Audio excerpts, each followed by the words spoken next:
ꯑꯌꯨꯛꯇ ꯐꯥꯕꯗꯤ ꯃꯤꯠꯀꯁꯦ ꯂꯣꯏ ꯕꯦꯔꯥ ꯇꯧꯔꯦꯕ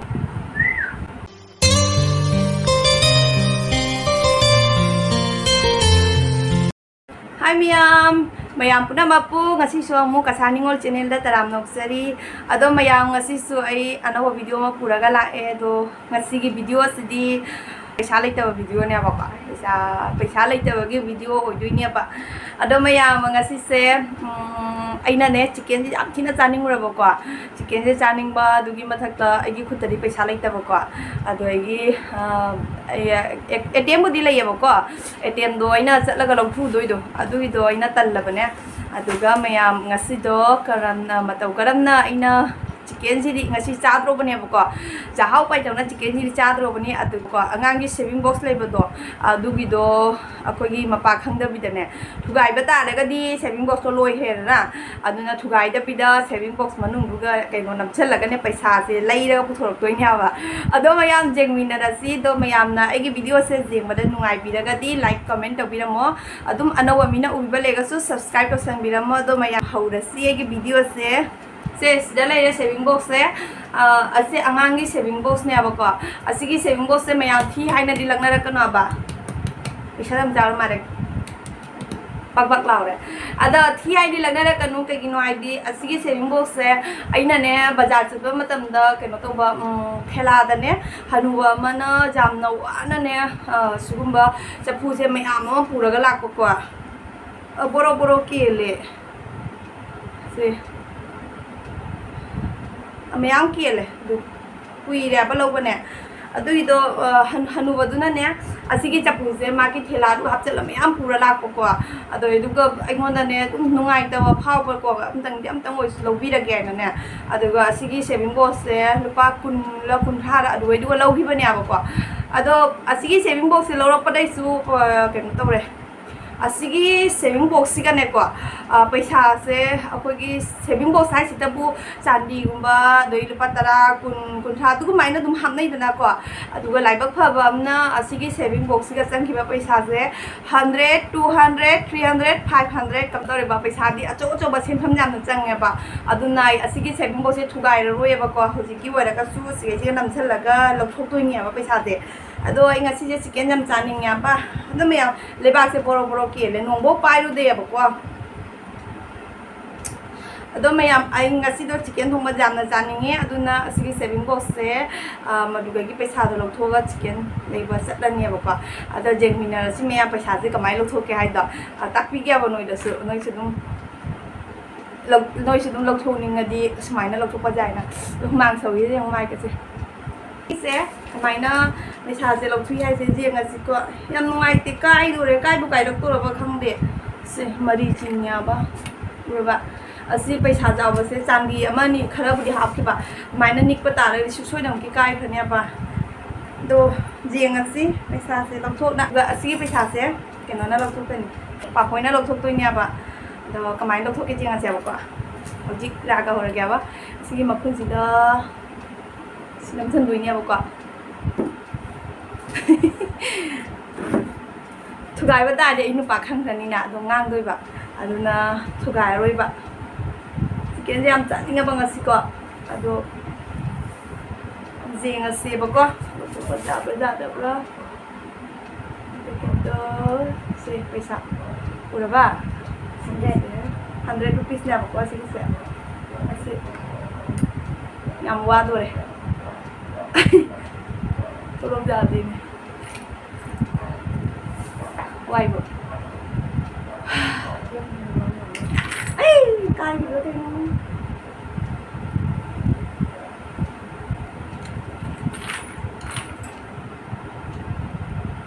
sandi ya sudah kita bu why bu mem jadi sih kok hamil tapi saya kira kalau kijing siapa mau do ai ware ba smai tham da ja ba ki je kai mon ni mon ko ba si mon ko ba thaki mon ko ba dai de ko le ba si lo thok toi nya ba kai to ni si ya yam nungai te me amari chingya kai to re de smai to re kai to re do asi je selo tin na sa lage na nungai te ba ko ꯁꯦꯂꯣꯇꯤ ꯄꯨꯊꯣꯛ ꯊꯨꯒꯥꯏꯒꯗꯕꯗꯣ ꯑꯁꯤ ꯌꯥꯝꯅ ꯀꯩꯅꯣ ꯑꯐꯕꯅꯦꯕꯀꯣ ꯑꯁꯤ ꯄꯩꯁꯥ ꯌꯥꯝꯅ ꯆꯪꯕ ꯕꯣꯛꯁꯅꯦꯕ ꯑꯗꯨꯅ ꯑꯁꯤꯒꯤ ꯁꯦꯚꯤꯡ ꯕꯣꯛꯁ ꯑꯩ ꯊꯨꯒꯥꯏꯅꯤꯡꯗꯦꯕ ꯁꯦꯂꯣꯇꯤ ꯈꯤꯇꯪꯗ ꯉꯥꯏꯔꯦ ꯁꯦꯂꯣꯇꯤꯞꯅ ꯅꯞꯁꯟꯒꯦꯕ ꯄꯥꯝꯃꯨꯏꯌꯦꯕ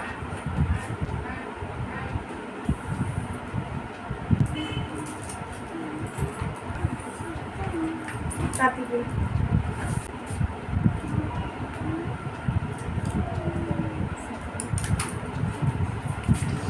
ꯑꯗꯣ ꯄꯩꯁꯥꯁꯦ ꯂꯧꯊꯣꯛꯄ ꯍꯧꯔꯒꯦꯕ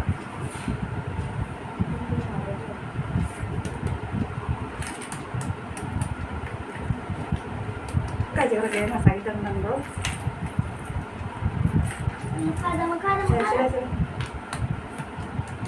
ꯈꯔ ꯈꯔꯗꯤ ꯈꯤꯇꯪꯗꯤ ꯂꯥꯎꯅꯦꯕ ꯑꯗꯣ ꯂꯧꯊꯣꯛꯑꯒꯦ ꯍꯧꯖꯤꯛ ꯍꯧꯔꯒꯦ ꯔꯥꯒ ꯇꯦꯟ ꯄꯩꯁꯥ ꯀꯌꯥ ꯊꯣꯛꯂꯛꯀꯦ ꯌꯦꯡꯁꯦꯕꯀꯣ ꯑꯍꯥꯟꯕꯩꯁꯦ 500ꯒ ꯊꯣꯛꯄꯤꯔꯗꯤ ꯑꯣꯟꯊꯣꯛꯅ ꯅꯨꯡꯉꯥꯏꯒꯗꯕ ꯃꯌꯥꯝ ꯋꯥꯔꯦ ꯑꯇ ꯂꯥꯏꯈꯠꯄ ꯍꯧꯔꯣꯟꯍꯦ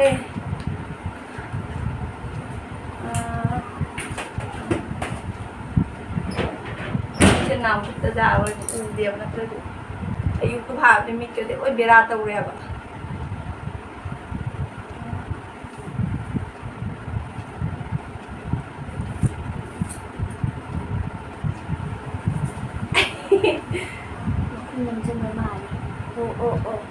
ꯃꯌꯥꯝ 200ꯅꯤꯌꯦ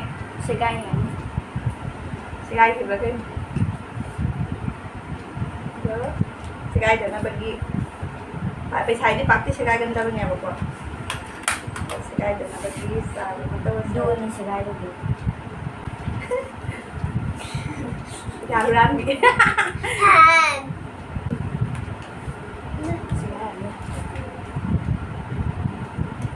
Đâu lại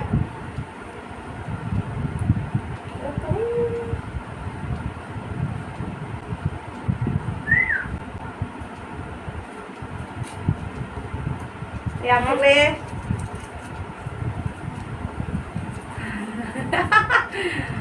200 Mày yang oh 200 na thuk lewa ka dai gi chicken hi 200 na ok hiroi na ka kitang ka lo thok gya kya na sila tande hanang gi 200 puthor sida 500 puthor sida mày yang 100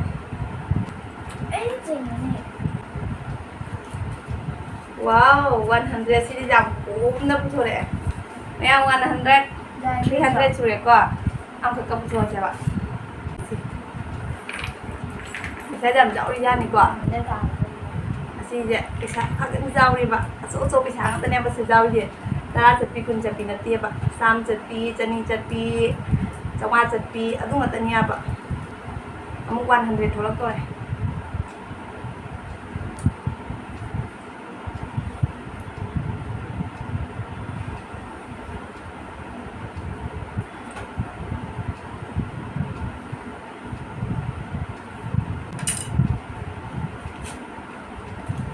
100 क्या सुरे 400 सुरे को जागी वे क्या दम यान सी 400 सुरे जी खरा के गलो सुरे अमा गलो तो ही 500 सुरे से बा चानु भी चान Pagi ngang anhนี้ saving box เนี่ยไอ้น่ะไปสาวลงซิอิชไอ้ชีไปชาเจ็บโอ้ยเจ็บเนี่ยแบบ100ลงทุนอะไรก็เห็นว่าสุนัขบางที500ด้วยนะบางที200ลงทุนอะไรดีมึงเห็นแค่นี้นะตาบรังงานกี่เด็ก200ทุกเลยดี100เรามาหักเส้นไว้กันยูสนุปปี้ Aduh kemayap asigi paisa se aina ha paisa ta jaudi ba hoi mamang lagi bazar nauri ngai matam da idum ha phi bane ko bazar chaluraga halaga dum paisa alem ba to adu dum hapsen ki ba aduga asigi paisa se ya mana di ko chanupa ga chanpi ga se koina dum ja ham phanda chat da mina dum ha pa paisa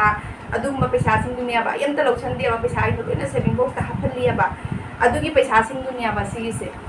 ado amung 100 se puthora ke ko doi di 500 surani na paisa ji jet na re ba ko aduna tholo ja te paisa me mang paisa ma chang ya ba